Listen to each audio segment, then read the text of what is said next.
নমস্কার বন্ধুরা, সবাই কেমন আছেন? আশা করি ভালো আছেন। ভালো থাকুন, সুস্থ থাকুন। আপনাদের জীবন সুখ, শান্তি, আনন্দে ভরে উঠুক, ঈশ্বরের কাছে এই প্রার্থনা করি।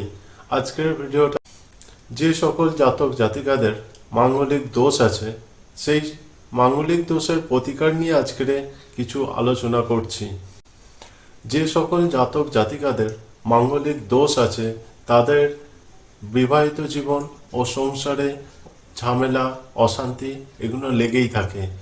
তো এইগুলো থেকে বাঁচার জন্য, এগুলো থেকে মুক্তি পাওয়ার জন্য কিছু প্রতিকার আমি আজ বলতে চলেছি। যে সকল জাতক জাতিকাদের মাঙ্গলিক দোষ আছে, সেই সকল জাতক জাতিকারা নিত্য গণেশ পূজা করুন। গণেশকে লাড্ডু ও মোদক দিয়ে তার পূজা করুন। নিত্য হনুমান চল্লিশা পাঠ করুন আর মহামৃত্যুঞ্জয় মন্ত্র পাঠ করুন। কিছুটা দুধ নিন, সেই দুধের মধ্যে বাতাসা বা মিষ্টি জাতীয় কিছু মিশিয়ে অশ্বত্থ গাছের গোড়ায় দিন। আর ওটা অশ্বত্থ গাছের গোড়ায় দেওয়ার সময় মনে মনে প্রার্থনা করুন যে আপনার সংসারের অশান্তি দূর হয়ে যাক, আপনার জীবনের সমস্ত বাধা বিঘ্ন দূর হয়ে গিয়ে আপনার জীবনে সুখ, শান্তি, আনন্দ ফিরে আসুক।